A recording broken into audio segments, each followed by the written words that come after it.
Anderson Cooper sits in again. This is getting to be like old home week. It's feeling like old times, Larry. Thanks very much.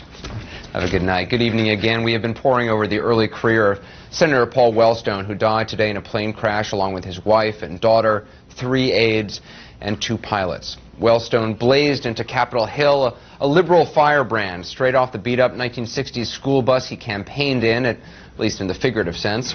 Early on, he stepped on a few toes in the Senate, a place where the toes are unusually sensitive. He said he despised the firebrand to his right, Senator Jesse Helms of North Carolina. That was 12 years ago. Earlier this month, Paul Wellstone was on the Senate floor paying tribute to the retiring Jesse Helms, praising him for the respect he showed average people on the Hill, the ones without the fancy titles or the big salaries. Today, Senator Helms returned the praise, saying this in a statement. He said, "Paul Wellstone was a courageous defender of his beliefs. Despite the contrast between Paul's and my views, he was my friend, and I was his." Those who serve in the Senate say it's like a family. The fights can be brutal, but at some point, kinship transcends the squabbling. The Senate is just one of several families in mourning tonight. There is, of course, a huge political story to discuss, what Wellstone's death might mean for the balance of power in the Senate. But at the base of it all, this is a story about loss for all of the families, and they are in our thoughts tonight. Much more in this story coming up, but we begin with a story that's gotten overshadowed this week, a hostage crisis in Moscow. Ryan Chilcote is following that story. He joins us by phone. Ryan, the headline. Well, we've just heard a lot of gunfire outside the theater. Inside the theater, as you know, 700 hostages, an estimated 700 hostages inside. There have been threats that have been conveyed through intermediaries that have been going into the building, threats from the hostage takers that they would start executing hostages if their demands were not met. Now, let me reiterate their demands. Those demands are, there's simply one demand, that Russian forces withdraw their troops from the Republic of Chechnya, where Russia has been engaged in a war since 1999. Nothing less they want than an end to the war in Chechnya. We've just heard some gunfire explosions here on the scene. Also, we hear some fresh reports just now that we have 2 hostages dead, another 2 wounded. Back to you. All right, Ryan, we will check in with you momentarily. Back now to the Wellstone story. We're joined by our colleague, Judy Woodruff, who is in Manchester, New Hampshire. Judy? Well, Anderson, you laid it out exactly right. An outspoken member of the Senate, perhaps the most outspoken member of the Senate, a Democrat with conviction and passion, Senator Paul Wellstone, killed today in a plane crash with his wife and daughter and 5 others, leaving his home state of Minnesota in a state of shock and leaving the political world in upheaval. Anderson. All right, back with you in a moment as well. Paul Wellstone, the senator and the man. Candy Crowley is on that for us tonight. Candy, the headline. Anderson, he came out of nowhere 12 years ago to become the Senate's purest liberal and unrelenting voice for the left. A look back tonight on the politics and the person of the senior senator from Minnesota. And on to the sniper suspects and what they may face in court, or maybe we should say courts, plural. Kathleen Koch is in Rockville, Maryland once again tonight. Kathleen, your headline. Well, just a day after the much-sought sniper suspects were taken into custody, the infighting has already begun over who gets to take them to trial first. Anderson. All right, back with all even a moment. Also coming up tonight, our Jeff Greenfield, who just returned from Minnesota after interviewing Senator Wellstone. Senator Patty Murray, chair of the Democratic Senatorial Campaign Committee on what the party does now. Former Senator Paul Simon, a close friend and a mentor to Mr. Wellstone. He will be with us. And Jeffrey Toobin tonight on the sniper case as it begins what could be a very windy path through the justice system. We begin in Russia. Something very dangerous is going on right now in Moscow. CNN's Ryan Chilcote is there and is back on the phone for us. Ryan, what is the latest? Well, we have a hostage crisis here that's been going on now for 2 days. Now we're in the 3rd day of this hostage crisis. I'm outside of a theater where there are an estimated 700 hostages inside, being held by some 40 gunmen, threatening to blow them all up if Russian forces raid or attack this theater. We've heard a lot of gunfire in the last 15 minutes. We've heard a lot of explosions, and I've seen a lot of troops moving around, but those troops were not necessarily moving. From my vantage point, I can't confirm that they were moving at the building. I don't want to say that there's an attack on the way, but they were scurrying around, perhaps moving to other positions closer to the building. Back to you. Ask you, Ryan, this is about the Chechen rebels had said that dawn was their deadline, that if Russia did not begin to pull out or signal some form of pullout from Chechnya or some region in Chechnya, they would begin killing hostages. Very possibly they would blow up the entire building. It's my understanding it is dawn now in Moscow. It's 8 hours ahead of the United States on the East Coast, so it is around dawn. The gunfire you heard and the explosions you heard, are they ongoing, or was this several minutes ago? You know, it's quieted down right now. These explosions and the automatic gunfire I heard were going on for about 15 minutes, and that ended about 5 minutes ago, 10 minutes ago.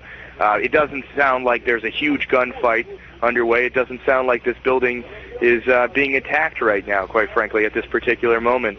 Now, Ryan, we'd also had reports about 3 hours ago of an explosion, some kind of an explosion outside or inside the building. People couldn't really tell. Are there explosions you heard recently different than that explosion we had reported of earlier? Yeah, sure. There have been lots of explosions over the last 2 days. Probably maybe on a dozen different occasions we've heard automatic gunfire or explosions. And it's not always been possible to confirm whether they were inside the theater, whether they were outside. There have been exchanges of gunfire and explosions. What's different about this is that the frequency of the gunfire. I mean, it was da-da-da-da, da-da-da. There was a lot of it for a steady 15 minutes, sort of. There would be a pause every minute or so, but it was a lot, greater intensity than anything I've heard in the last 2 days that I've been here. Now, let me just say about those threats to start executing hostages at dawn if their demands haven't been met, if the hostage takers' demands haven't been met. These hostage takers have made other threats, have made other promises that they haven't followed through on. So we can only hope that they're not going to follow through on these threats. And these threats, of course, we're only learning about through intermediaries, so we can't necessarily independently confirm them. But if I just might mention, the hostage taker said there are some 75 foreign nationals in there, including people from the United States, Germany, Holland, Australia, from 16-some different countries, 75 people inside. The hostage takers said they were going to let them go, both yesterday and today. They didn't follow up on that promise.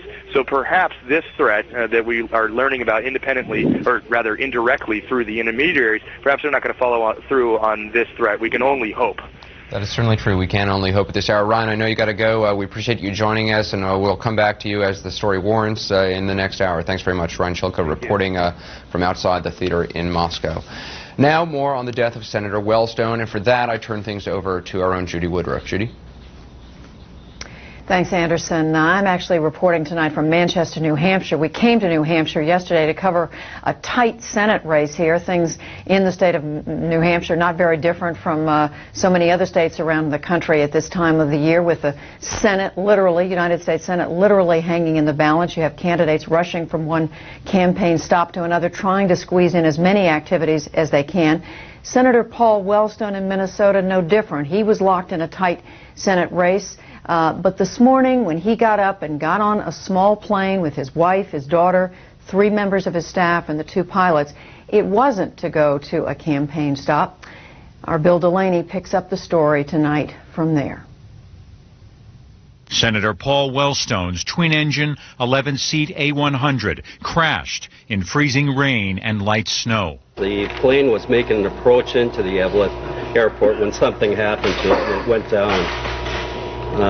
The area where the plane is at, it would be, when you look out here, it's pretty much what you're looking at. It's a typical wooded area of northeastern Minnesota. The approach to get into the scene is very swampy, it's wet, a lot of pine trees. A team from the National Transportation Safety Board left Washington to investigate the tragedy. One mystery, why 7 miles out from Evelyn, Virginia Municipal Airport, the King Air aircraft reported no problems, only to crash 2 miles from the airport.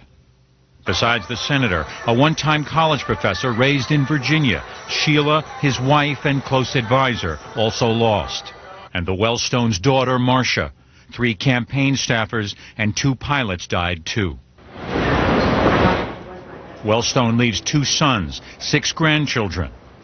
He'd been on the flight to northeastern Minnesota to attend a funeral, an interlude amid his hard-fought race for re-election. Tributes for perhaps the Senate's most liberal member came from all sides of the political spectrum. Paul Wellstone was my closest friend in the Senate. He was the most principled public servant I've ever known. Paul truly had the courage of his convictions. And his convictions were based on the principles of hope and compassion. We didn't vote very often together, but we respected one another, and he'd come by my desk, and I'd go back and talk to him now and then, joke back and forth. He had this very lively personality, and he's just a good, decent guy. And a man who, like all politicians, managed to scale heights of power, then to spend endless hours in the air to stay there, flying home, overseas junkets, campaigning.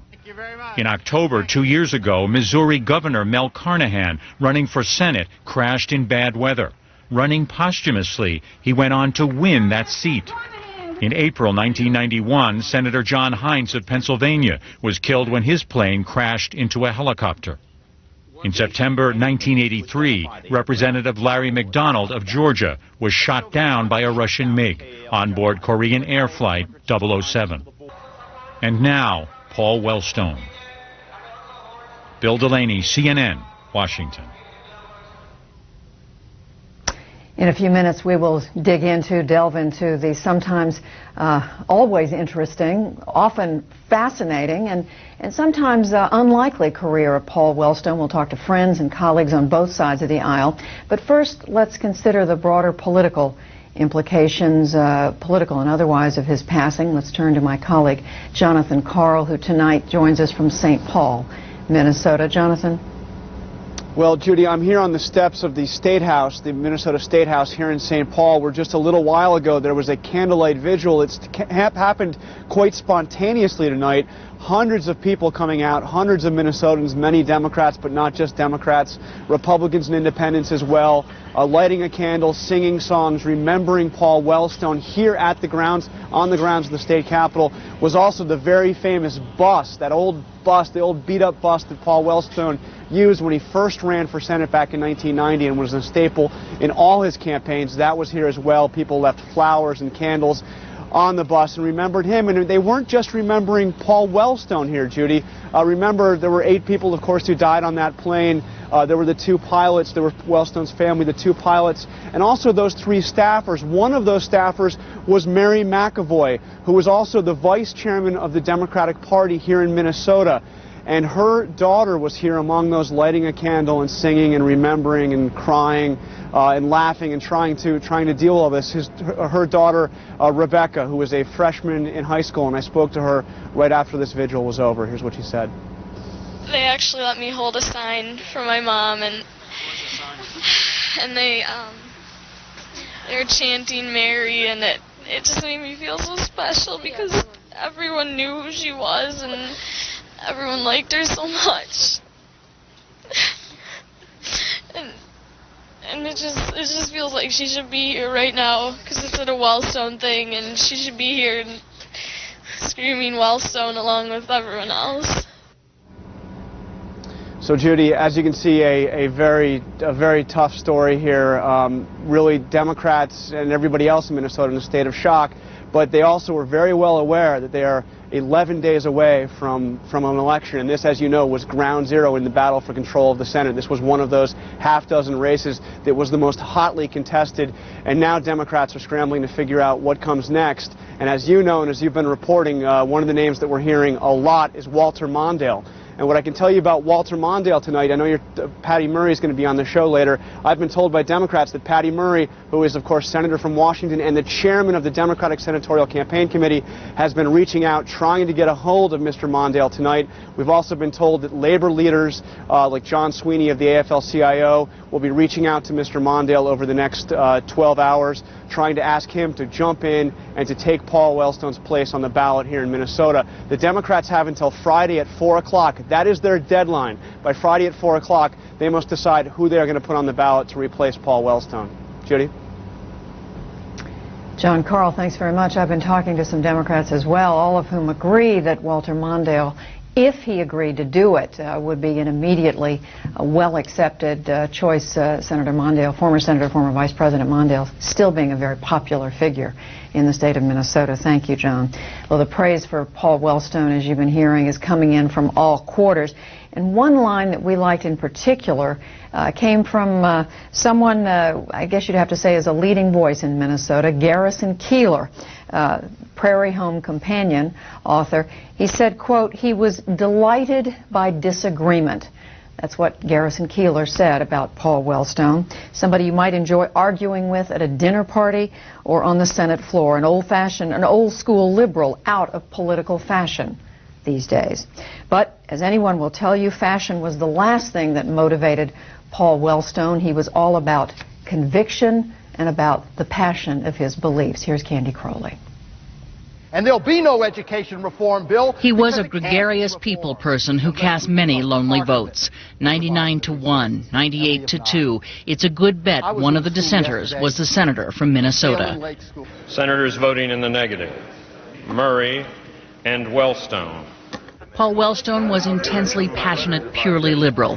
He said drug industry profits were obscene, bankruptcy laws were anti-consumer, and tax policy favored the rich. Republicans want some of the largest corporations in the country to pay zero in taxes, but they refuse to help the people who are flat on their back, out of work. He could talk endlessly. A survey of congressional staffers called Wellstone one of the Senate's biggest windbags. Lobbyists dubbed him the worst dressed. I probably didn't offend anybody by not being in a suit, huh?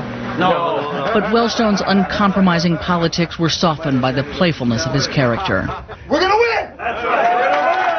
His life was a culmination of unlikely stories. In 1990, Wellstone, a college professor, took on a powerful incumbent Republican senator.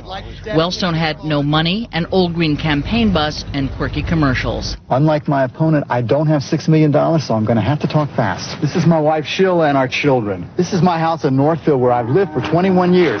My son David farms and I've worked with Minnesota. It was one of the decade's political stunners. Wellstone won and his political career was launched. This son of Jewish-Russian immigrants eventually became the senior senator from Minnesota who fought against the big guys for the little guys, the darling of the big burly unions in Minnesota's Iron Range. The best senator in the United States. Despite his undiluted liberalism, Wellstone found pockets of bipartisanship. He and conservative Senator Pete Domenici, both with mental illness in the family, teamed up to push for insurance parity for mental illness. It is a matter of fairness and justice. And we are going to fight this all the way. And he thought what mattered most was principle, so when Wellstone broke his promise to serve for only 2 terms, he took some heat. But he said the stakes were too high in a divided Senate for him to leave. Like the last 2 races, this one was tight. But Wellstone remained Wellstone, which this fall meant being the only Democrat in a tough race to vote against the resolution of war against Iraq. I have to only do what my head and heart and soul tell me is the right thing to do. Though he was battling multiple sclerosis, Wellstone's fight for his seat was energetic and classic Wellstone. I think the race has to do with, people in Minnesota saying, look, we want a senator who is on our side when it comes to jobs or when it comes to being willing to take on these big economic interests. We don't view Paul as a WorldCom guy or an Enron guy or Global Crossings guy. We view him as one of us and for us. Paul Wellstone died at the age of 58, eulogized as a decent man of great passion and optimism. I still believe, he once said, that government can be a force for good in people's lives.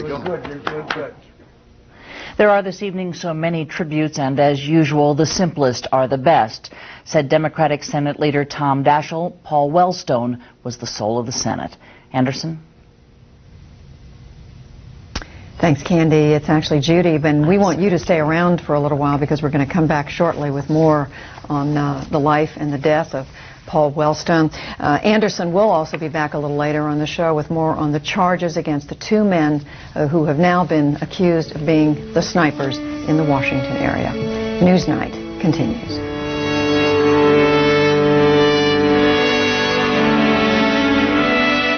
Newsnight with Aaron Brown is brought to you by Canon.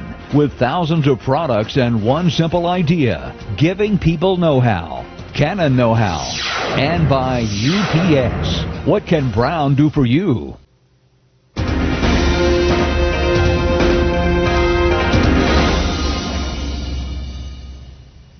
We've been talking about Senator Paul Wellstone, killed tragically today in a plane crash in Minnesota. My colleague Jeff Greenfield, CNN senior analyst, was in Minnesota this week traveling and talking with Senator Wellstone. Jeff is with us now in New York. Jeff. Judy, on Monday I flew up to Minneapolis. It was snowing. Drove up to St. Cloud and watched Senator Wellstone engage in a four-way debate in Minnesota. Classic Minnesota politics, contentious debate, issue-oriented and very civil.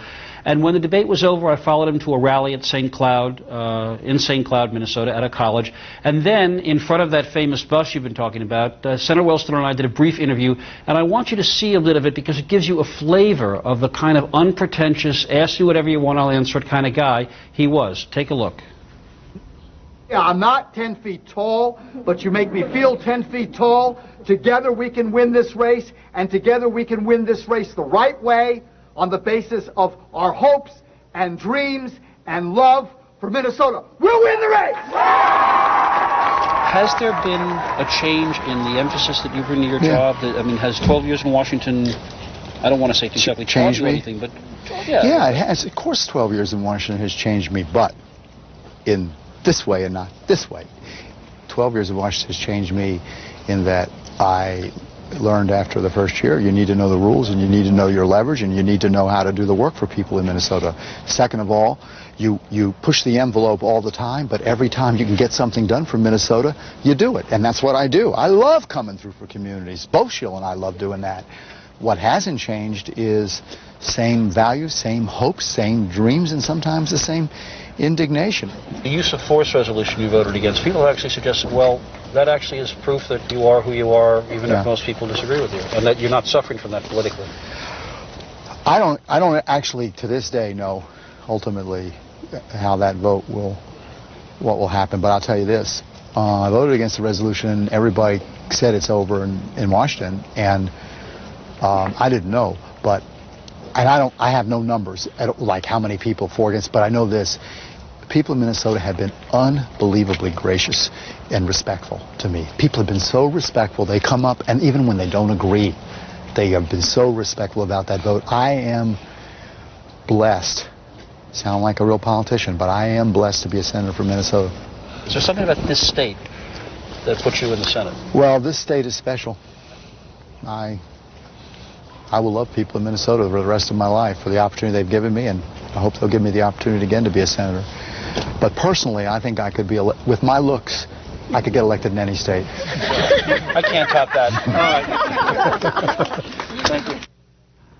It's often said, you know, Judy, about people on the left that they love humanity, but they're not too crazy about people.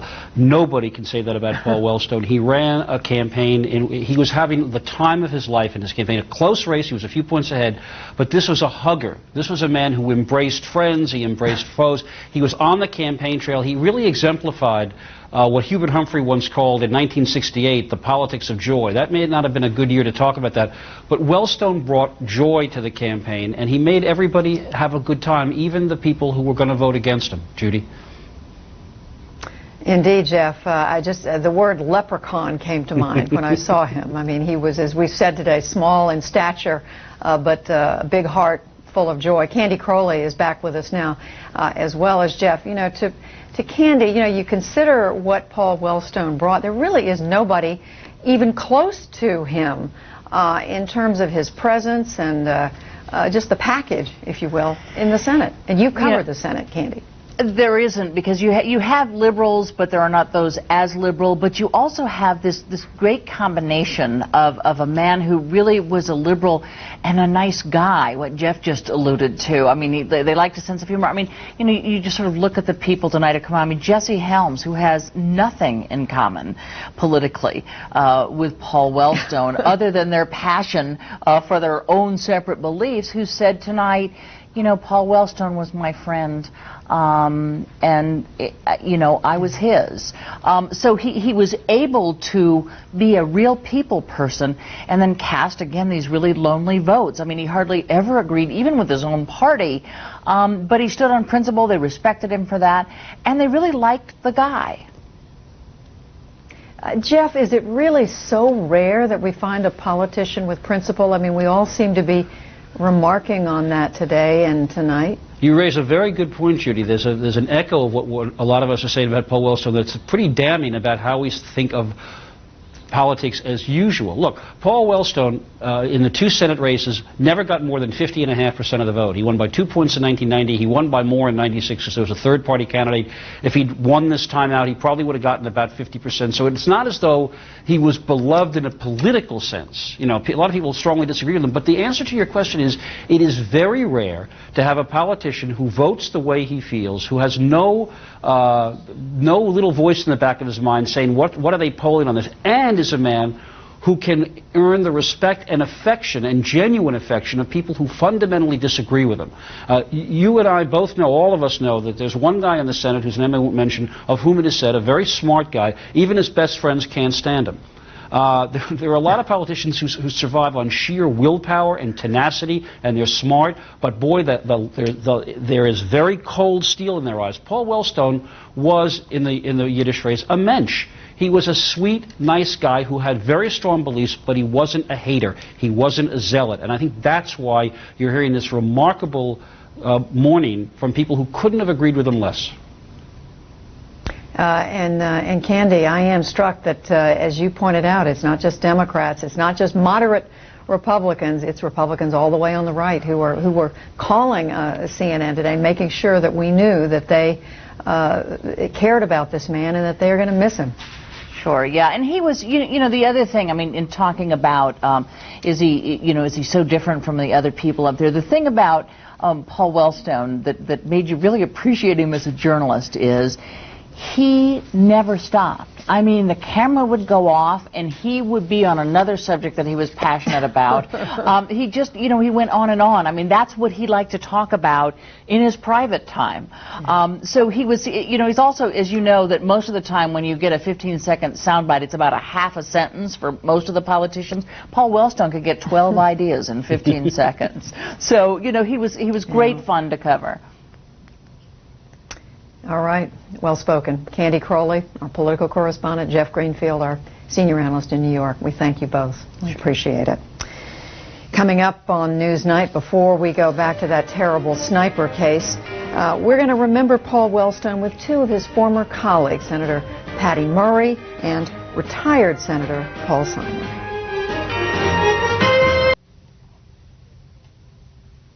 More now on Senator Paul Wellstone, who he was, the legacy he left, and what happens in the United States Senate. He was fighting a very closely fought campaign in the state of Minnesota. We'll talk to Senator Patty Murray, first of all. She's also chair of the Democratic Senatorial Campaign Committee. We'll also talk with a former senator, Paul Simon, of Illinois.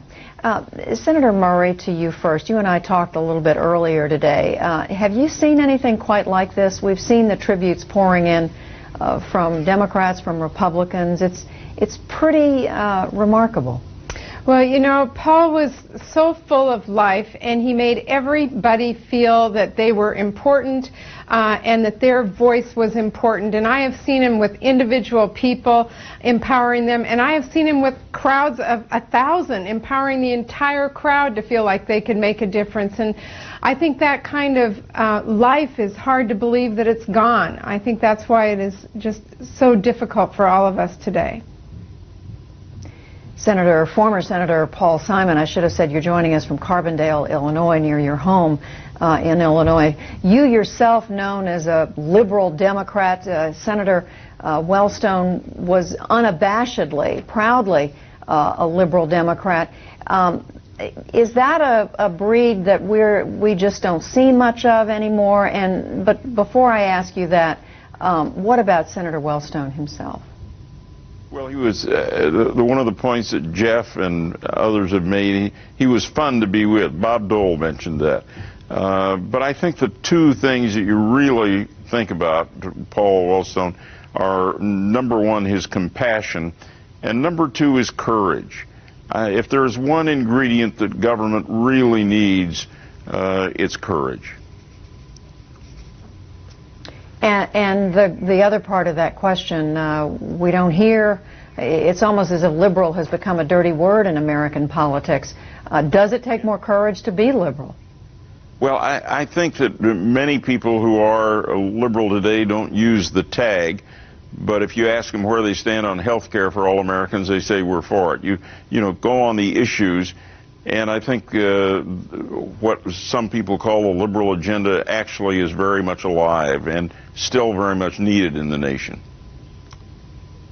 Senator Murray, as I mentioned, you're also the chair of the Democratic Senatorial Campaign Committee, and even as the state of Minnesota and the nation mourns the loss of Paul Wellstone with the election just barely 11 days away, surely we know that thought is being given to what happens in the state of Minnesota.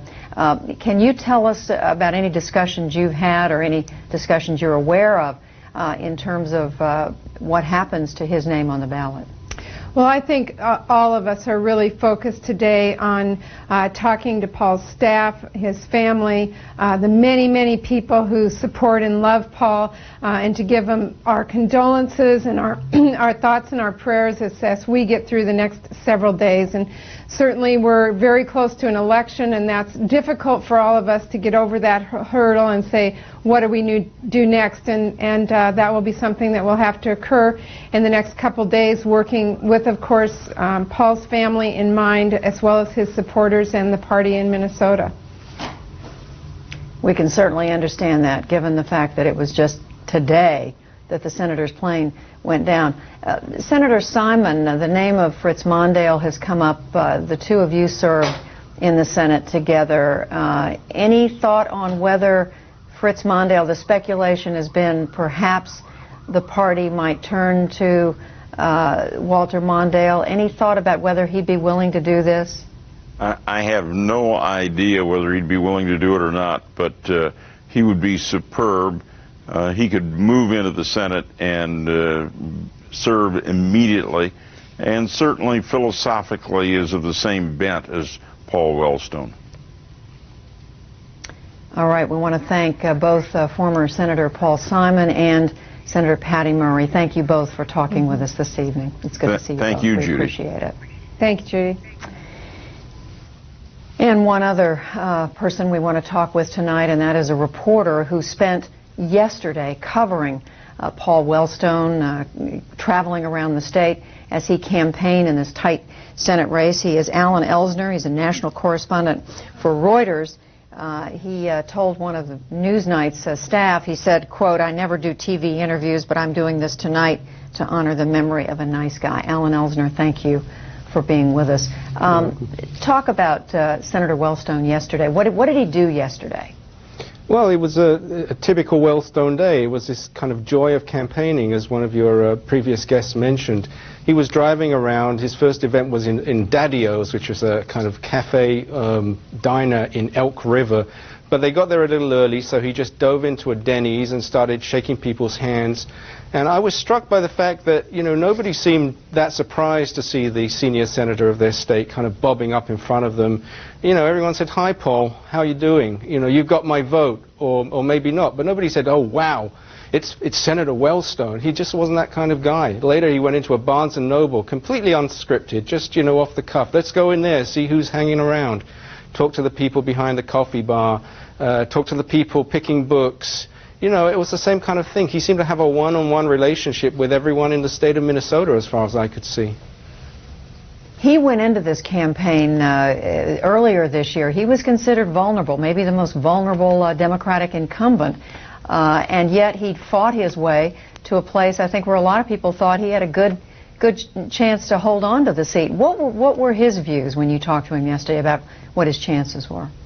Well, I think I was with him for about 5 or 6 hours, and a lot of it was off the record, but I think he was utterly convinced that he was going to win. He put his trust in his ground operation, his grassroots support that was spread all over the state, and which is what got him elected the first time 12 years ago. And I think that he was absolutely convinced he was going to win, but he was really looking forward to the last week and a half of the campaign. He kept saying how much fun it was going to be. And you know, there are a lot of politicians out there who just go through campaigning as a kind of chore. It's a drag. It's something you just got to do to get elected. But for Wellstone, it was just a blast. He was having fun.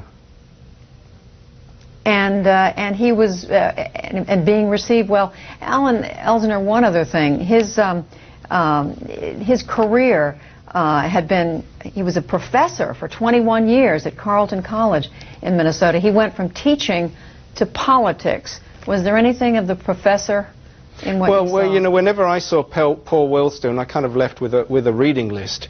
He'd always have a few books that, you know, you have to read this. You have to. Yesterday he told me I had to read this book, Let Us Now Praise Famous Men. And there was another one that I can't remember. I wish I'd written it down. But he said it was like 1,200 pages long, and he forced everyone at Carleton to read it. And he said I should read that too. And another thing that came out yesterday, you know, it came out that my father and his father were born in the same town in Russia, in Odessa.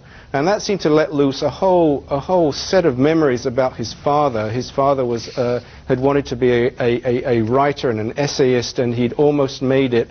And I got the impression that Wellstone was kind of looking back a little bit, and he was also very concerned to tell me that he wanted to go to Jerusalem with his whole family. He had gone quite a long way away from organized Judaism. He certainly wasn't considered a prominent supporter of Israel, but he seemed concerned to tell me that there was still a Jewish heart beating in Paul Wellstone, and that was one of the things that I really took away from the day.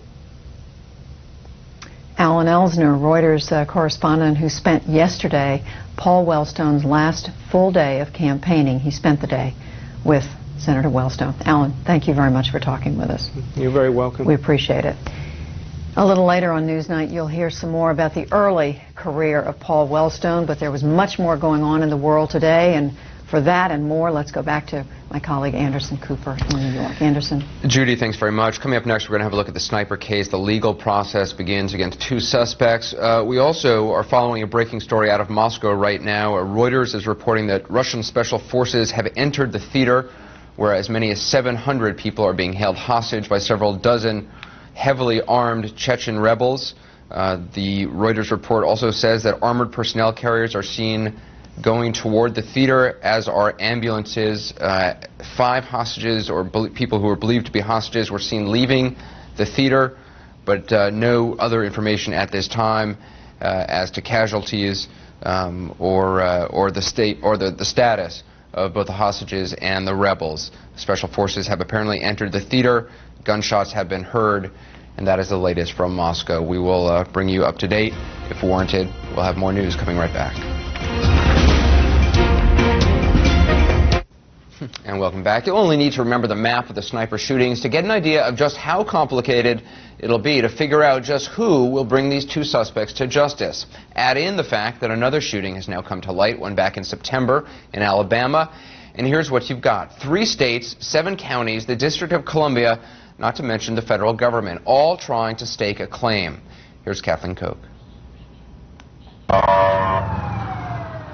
The infighting began almost immediately. Which county, state, or the federal government will get to try the alleged snipers first? Montgomery County's prosecutor stunned many when he announced he's filing 6 counts of first-degree murder against both and will seek the death penalty for John Mohammed. We obviously feel that it's appropriate to bring 6 first-degree murder charges here in Montgomery County. We have 6 victims here in Montgomery County, 7 victims from Montgomery County, and 6 of the homicides occurred here. It's our obligation and it's our duty to charge these men with those charges. Angry Justice Department officials insist there's no agreement, one saying Gansler is, quote, trying to exploit tragedy for political gain. One factor, whether it's less likely the death penalty would be imposed or carried out in Maryland. Unlike Virginia and Alabama, Maryland law also forbids the execution of minors like Lee Boyd Malveaux. Maryland's governor insists that despite his state's moratorium on executions, in this case the death penalty can and should be applied. It will not in any way be deterred or impacted by that moratorium. Alabama, too, announced its intentions early, saying it would also seek the death penalty if the sniper suspects are tried there for a September murder robbery. We're going to make an example out of somebody. The 2 suspects are being held at an undisclosed location in Maryland. Meanwhile, flowers and gifts flowed into Montgomery County Police headquarters in an outpouring of public gratitude. Elementary school children crafted banners and cards to thank officers for keeping them safe. Brought a tear to my eye. This is what being a police officer, Montgomery County police officer, is all about. See the love and the appreciation, and just knowing that those kids can go outside and run around today like they did when I was there. It was all worth it. just to see them saying things. Well, the two suspects are apparently not offering much information to their interrogators right now. Sources tell CNN that Malveaux, as a matter of fact, tried to escape from his interrogation room at one point when investigators stepped outside for a few minutes by climbing up into a ceiling duct, and luckily they were able to bring him back down. Obviously, he's in a more secure location now. And as for Mohammed, his next court appearance is scheduled for Tuesday. Anderson. Kathleen, do we know anything about how much they have said previously? Has Mohammed said anything? We're hearing only from our sources, and this really from Kelly Rena, that they are saying precious little about why they did this or which one of them was the trigger person. All right, Kathleen Cook, thanks very much. An additional tidbit tonight in the sniper story. The Washington Post is reporting that one phone number the snipers claim to have called is CNN's Washington bureau. A CNN spokeswoman said, to our knowledge, no one at CNN received such a call. When we return, bringing Malveaux and Mohammed to justice, can 3 states come up with one plan? We'll talk with CNN's legal analyst, Jeffrey Toobin.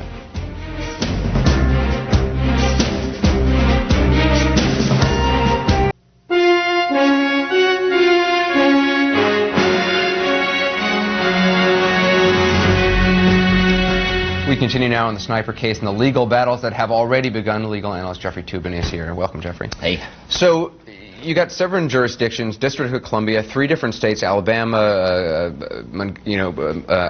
Alabama, Virginia, and Maryland. You would think that they'd all just sit down and kind of work it out. That doesn't seem to be happening. Well, it hasn't happened yet, but I think we can trust that it will. Look, prosecutorial turf battles are well-established, long-standing part of law enforcement. Happens all the time.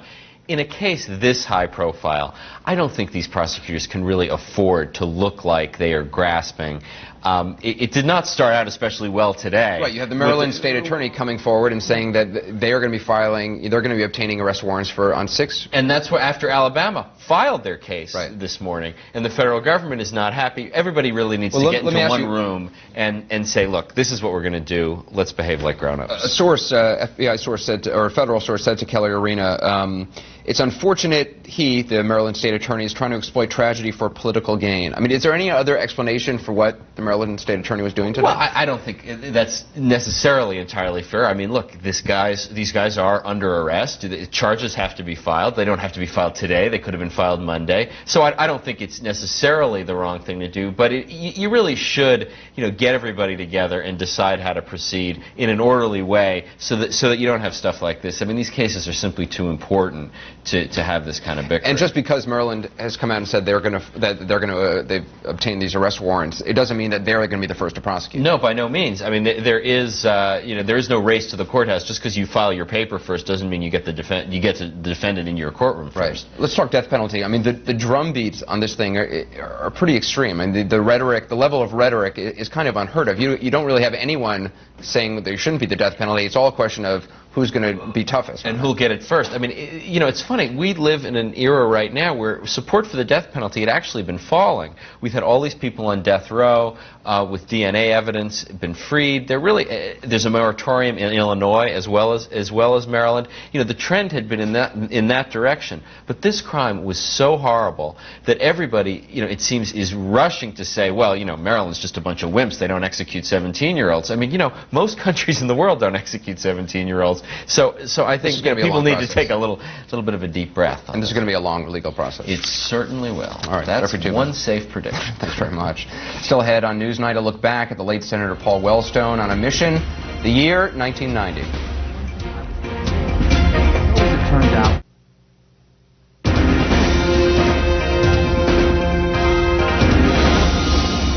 Finally from us, Paul Wellstone, as he might like to be remembered, the feisty campaigner.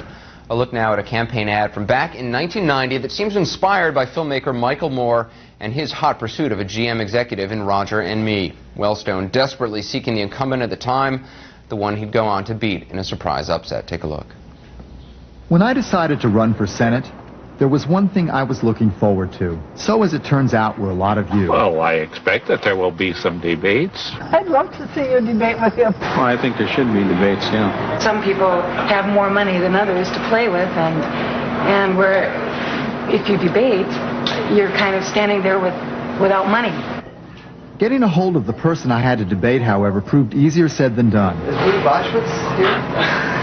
No, he's not.